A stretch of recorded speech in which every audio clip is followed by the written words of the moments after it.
જય શ્રી કૃષ્ણ, જય માતાજી મિત્રો। ગયા વિડીયોમાં આપણે પુરુષોત્તમ માસ મહાત્મય અધ્યાય 3 અને તેની પાવનકારી કથાનું શ્રવણ કર્યું હતું અને આજે આપણે પુરુષોત્તમ માસ મહાત્મય અધ્યાય 4 કે જેનું નામ છે મલમાસની દુઃખદ કથા અને પુરુષોત્તમ માસની પાવનકારી કથા કે જેનું નામ છે મુગ્ધાની કથાનું શ્રવણ કરીશું। સૂત પુરાણી શૌનકાદિ મુનિઓને ઉદ્દેશીને બોલ્યા। ભગવાન નારાયણ નારદજીને કહે છે, શ્રી કૃષ્ણ પાંડવોને સંભળાવે છે કે ત્યાર પછી મલમાસનું શું બન્યું તે હું તમારી સમક્ષ કહું છું, તે તમે સાંભળો। દુઃખ, તિરસ્કાર અને અપમાનને લીધે મલમાસનું જીવન ઝેર જેવું બની ગયું હતું। ભગવાન વિષ્ણુના ચરણ કમળનો સ્પર્શ કરી તેણે પોતાના દુઃખો કહેવા માંડ્યા। હે દયાના સાગર, હું કંઈ ન સૂઝવાથી અકળાયેલો અને મૂંઝાયેલો હું આપના શરણે આવ્યો છું। લોકોએ મારો તિરસ્કાર કરી હળધૂત કર્યો છે। હું અનાથ છું, આપ મારું રક્ષણ કરો। મલમાસ નામ આપીને મારા ભાઈઓએ મારું ઘોર અપમાન કર્યું છે, મારું જીવન અસહ્ય બનાવી દીધું છે। મારો કોઈ અધિષ્ઠતા નથી। આ 30 દિવસ દરમિયાન સૂર્યનું સંક્રમણ અટકી જાય છે, આથી મને હળધૂત કરવામાં આવે છે। પ્રભુ, આપે દેવકીને કંસના ભયમાંથી મુક્ત કરી હતી। યમુનાના વિષમય જળથી મૃત્યુ પામેલા ગોપ બાળકોને આપે સજીવન કર્યા હતા। દુષ્ટ દુશાસનના હાથમાંથી દ્રૌપદીને બચાવી હતી, તો શું આપ મારું રક્ષણ નહીં કરો? કુબ્જાને તારનાર અને ગજેન્દ્ર હાથીને મોક્ષ અપાવનાર એવા આપ મારો ઉદ્ધાર કરો। આટલું કહી મલમાસ પોકે પોકે રડવા લાગ્યો। ભગવાન વિષ્ણુ તેની પ્રત્યે દયા લાવી બોલ્યા, વત્સ, દુઃખના સમયમાં ધીરજ ધારણ કરવી જોઈએ। રડવાથી કંઈ વળતું નથી। મારે શરણે આવેલા કોઈ પણ દુઃખી સંકટ મુક્ત થયા વિના પાછો ફરતો નથી।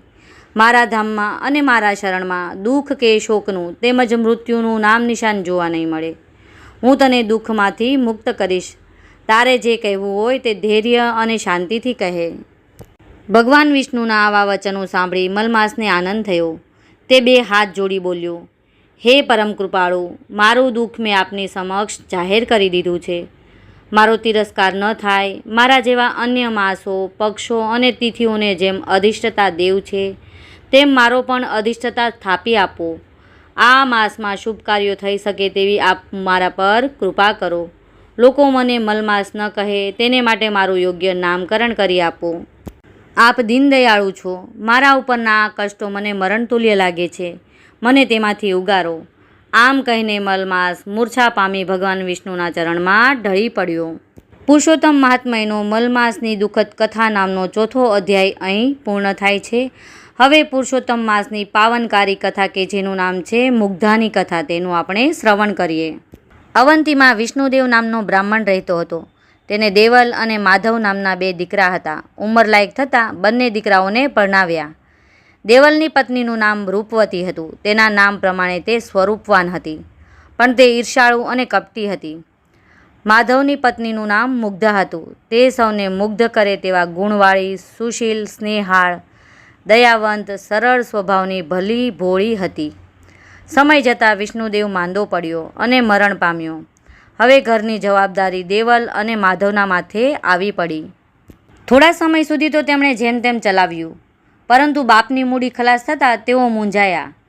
જીવન નિર્વાહ માટે બંનેએ મહેનત કરવામાં કચાશ રાખી નહીં, પરંતુ ભાગ્ય પાસરું નહીં, તેથી તેમને કંઈ લાભ મળ્યો નહીં। બંને ભાઈઓ વિચારવા લાગ્યા કે અહીં આપણી વિદ્યાની કદર થતી નથી અને નસીબ પણ કંઈક વાંકું લાગે છે, માટે પરદેશ ખેડવો। પરદેશમાં સારી કમાણી કરી શકીશું, ત્યાં આપણી વિદ્યાની કદર થશે। આમ બંને ભાઈઓએ પરદેશ ખેડવાની તૈયારી કરી। જતાં પહેલાં માધવને થયું, મારી ગેરહાજરીમાં મારી પત્ની મુગ્ધા અકળાશે અને મૂંઝાશે, માટે મોટી ભાભીને ભલામણ કરતો જાઉં। આમ વિચારી તેણે જતી વખતે ભાભી રૂપવતીને કહ્યું, ભાભી, તમે ઘરમાં વડીલ છો, સમજદાર છો। મારી ગેરહાજરીમાં તમે મુગ્ધાનું ધ્યાન રાખજો, તેને ઓછું આવવા દેશો નહીં। કોઈ વેળા તેનાથી કંઈ ભૂલ થઈ જાય તો તમે મોટું મન રાખી તેને દોરવણી આપજો। બંને હળીમળીને રહેજો। બંને ભાઈઓ પરદેશ કમાવા માટે ગયા। પછી રૂપવતીએ પોતાનું અસલી સ્વરૂપ પ્રગટ કર્યું।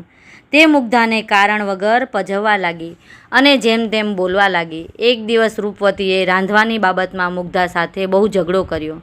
તેને ધક્કા માર્યા, ઠોસા માર્યા, તમાચા માર્યા અને હડસેલો મારી ઘરમાંથી મુગ્ધાને બહાર કાઢી। તે તો રોતી કકળતી પહેરે કપડે ઘરની બહાર નીકળી ગઈ અને થોડે દૂર એક ઓરડી ખાલી પડી હતી તેમાં જઈને રહી. ત્યાં આજુબાજુ રહેતા લોકોએ મુગ્ધાની હાલત ઉપર દયા આવી. તેઓ નિરાધાર મુગ્ધાને વાસણ કૂસણ દાણા ધૂણી આપ્યા. તેથી મુગ્ધાને રાહત થઈ. તે લોકોના ત્યાં કામકાજ કરીને ગુજરાન ચલાવવા લાગી. મુગ્ધા ભોળી અને સરળ સ્વભાવની હતી. કોઈનું કામ કરી છૂટે તેવી ભોળી હતી. તે કોઈ વેળા રૂપવતીને ત્યાં ખબર પૂછવા જતી અને તેના ઘરનું કામકાજ પણ કરી આપતી. પણ રૂપવતીને તેનો કોઈ પણ ગુણ ન હતો. દુષ્ટ સ્વભાવની રૂપવતીમાં કોઈ સારો ગુણ દેખાતો જ નહીં. તે અભિમાનની પૂતળી હતી. તે દંભ કરવામાં પાવરધી હતી. એવો દંભ કરે કે ભલભલા છેતરાઈ જાય. ધર્મ ધ્યાનમાં જરાય શ્રદ્ધા નહીં. પણ બની ઠનીને સાંજ પડે દેવદર્શને જાય, કથા વાર્તા સાંભળવા જાય, અમસ્તુ અન્ન વસ્ત્રનું દાન આપે. આ બધું તે લોકોને દેખાડવા માટે કરતી હતી.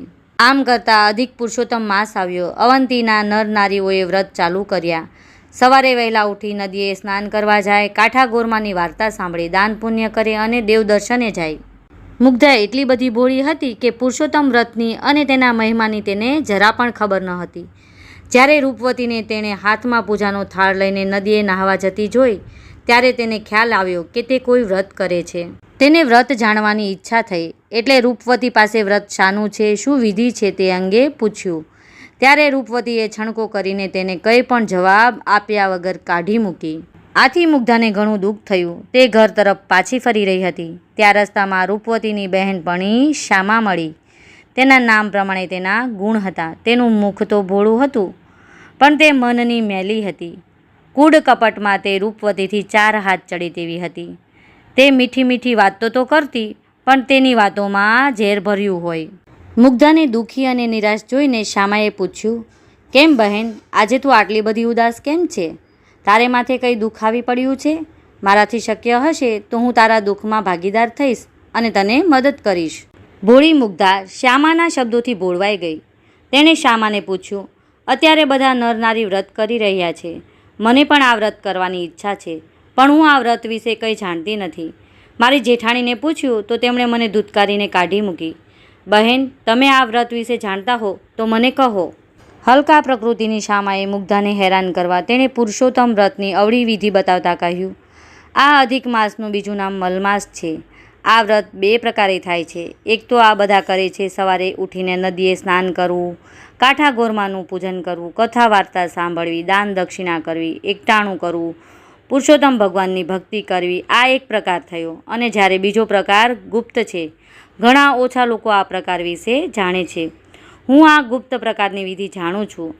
આ બીજી વિધિ તત્કાળ ફળ આપનારી છે. તેનાથી તારું દુઃખ જલ્દી દૂર થશે.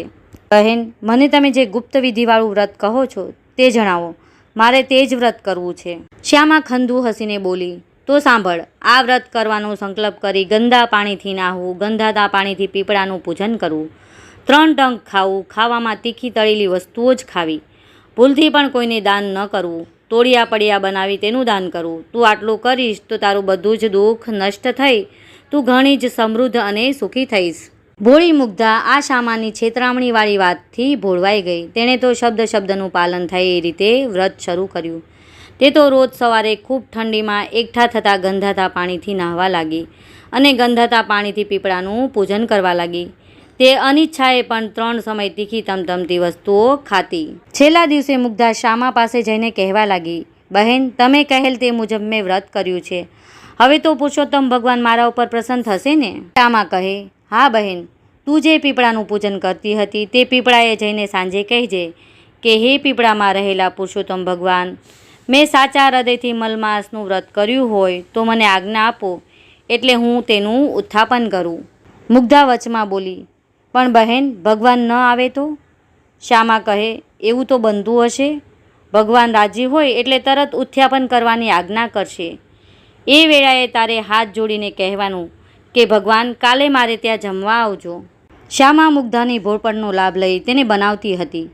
ભોળી મુગ્ધા તો ગંધાતા પાણીનો લોટો લઈને પીપળાએ ગઈ અને પાણી રેડીને પીપળાને જમવાનું આમંત્રણ આપ્યું. ભોળી મુગ્ધાના ભોળપણ પર રીઝેલા ભગવાન બોલ્યા, દીકરી, તારા ભોળપણ પર હું પ્રસન્ન છું. હું અવશ્ય તારે ઘેર જમવા આવીશ. પરંતુ કોઈ મારા માટે પૂછપરછ કરે તો તું એવું કહેજે કે પરદેશ ફરવા ગયેલો મારો ભાઈ એકાએક આવ્યો છે. તે આવનાર છે. મુગ્ધા તો આનંદમાં આવી ગઈ. તે ત્યાંથી સીધી શામાને ઘેર ગઈ અને બધી વાત કરી. તો શામાએ મુગ્ધાની સત્ય વાતને મસ્કરીમાં ઉડાવી દીધી અને તેની હજુ વધુ ફજીતી થાય તે દ્રષ્ટિએ કહ્યું, મુગ્ધા, તું ઉજવણું કરે તેમાં 51 બ્રાહ્મણોને જમવા બોલાવજે. રસોઈમાં તારે બધી રસોઈ બનાવી, પરંતુ લાડુ તો એક મોટો બનાવો. અને જ્યારે તારો ભાઈ બનીને ભગવાન આવે ત્યારે તેને એક લાડુ આપી સૌને પીરસી દેવાનું કહેજે. ભોળી મુગ્ધાએ આ બધું સાચું માનીને 51 બ્રાહ્મણોને ત્યાં જઈ આવતીકાલે જમવાના નોતરા દઈ આવી. સમય થતાં બ્રાહ્મણો જમવા આવવા લાગ્યા. મુગ્ધા પુરુષોત્તમ ભગવાનની વાટ જોતી ઊભી હતી. તે બ્રાહ્મણોને કહેવા લાગી, થોડી વારમાં મારો ભાઈ આવે છે, એ પછી તમને બધાને જમવા બેસાડું છું.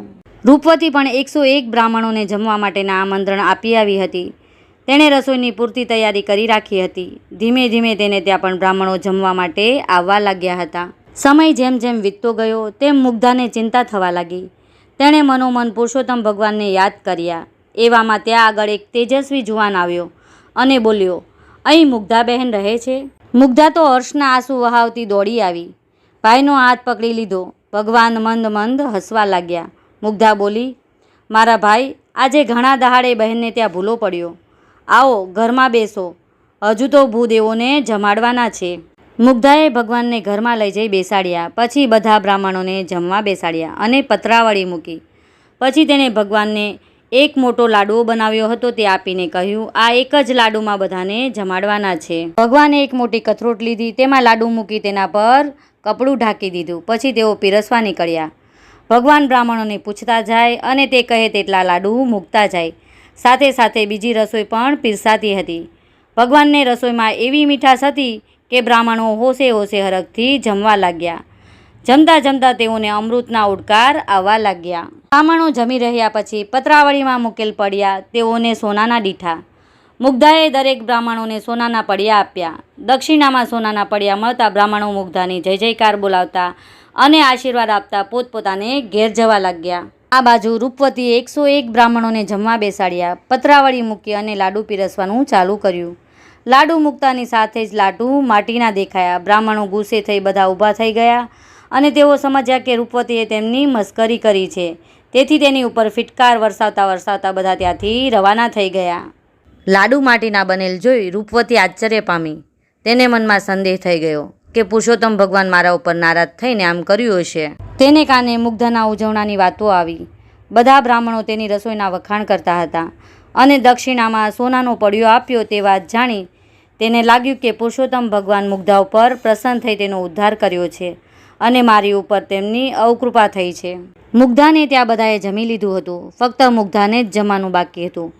ભગવાન મુગ્ધાના હાથમાં લાડુનો થોડો પ્રસાદ મૂકી તે ખાઈ જવા જણાવ્યું. તે પ્રસાદ ખાવાની સાથે જ મુગ્ધાનું ભોળ પણ અદૃશ્ય થઈ ગયું અને તેની બુદ્ધિ તેજસ્વી બની ગઈ. તેના વદન ઉપર અલૌકિક તેજ પથરાઈ ગયું. મુગ્ધા ભાઈના સ્વરૂપમાં આવેલા પુરુષોત્તમ ભગવાનને ઓળખી ગઈ અને તેના ચરણો પકડી લીધા. તે બોલી, હે નાથ, મારા ઉપર આપે અનહદ કૃપા કરી છે. આપ પોતાના ખરા સ્વરૂપમાં પ્રગટ થઈ મને દર્શન આપો, મારું કલ્યાણ કરો. ભગવાન પુરુષોત્તમ પોતાના અસલ સ્વરૂપમાં પ્રગટ થયા. મુગ્ધાને દર્શન આપ્યા અને આશીર્વાદ આપીને કહ્યું, થોડા જ સમયમાં તારો પતિ અઢળક કમાણી કરીને પાછો આવશે. તારા પુણ્ય બળના પ્રભાવે તારું આખું ઘર સુખ અને સમૃદ્ધિ ભોગવશે અને જીવનના અંતે તું તથા તારા પતિ સદેહે વૈકુંઠ પામશો. કપટી શામાના કહેવાથી તે જે ગંધાતા પાણીની કુંડીમાં સ્નાન કરેલું છે તે કુંડી હવે મુગ્ધા સરોવર તરીકે પ્રખ્યાત થશે. જે કોઈ ભાવિક આ સરોવરમાં સ્નાન કરશે તેના સર્વ પાપ બળી જશે. મુગ્ધા હાથ જોડી ઊભી રહી હતી અને બધું સાંભળી રહી હતી. ત્યાં તો એક ચમત્કાર સાથે પ્રભુ અંતર્ધ્યાન થઈ ગયા. આ વાત નગરમાં વાયુ વેગે પ્રસરી ગઈ. બધા મુગ્ધાને સતી સમજી તેના દર્શન કરવા આવવા લાગ્યા. રૂપવતીએ આ બધી વાત જાણી ત્યારે તેને ખૂબ પસ્તાવો થયો. તે મુગ્ધા પાસે જઈ તેને પગે પડી માફી માંગી અને પોતાના ઘેર લઈ ગઈ. ત્યાર પછી દેરાણી જેઠાણી સંપીને રહેવા લાગ્યા. થોડા દિવસ પછી તેમના પતિઓ અઢળક કમાણી કરી ઘેર આવી ગયા. આ બધું પુરુષોત્તમ વ્રતના પ્રતાપે થવાથી નગરીના મોટા ભાગના લોકોએ હવે પછી આવનાર પુરુષોત્તમ માસમાં વ્રત કરવાનો સંકલ્પ કર્યો. કથા રૂડી મુગ્ધા તણી સાંભળશે જે નરનાર, પાપો બળી જશે અને સફળ થશે અવતાર. બોલો પુરુષોત્તમ ભગવાનની જય. જો મિત્રો તમને મારો આ વિડીયો પસંદ આવ્યો હોય તો મારી ચેનલને સબસ્ક્રાઈબ કરો, વિડીયોને લાઇક કરો અને તમારા મિત્રો સાથે શેર કરો અને કમેન્ટમાં જય પુરુષોત્તમ ભગવાન લખવાનું ચૂકશો નહીં. ફરી મળીશું પુરુષોત્તમ મહાત્મય અધ્યાય 5 અને તેની પાવનકારી કથા સાથે.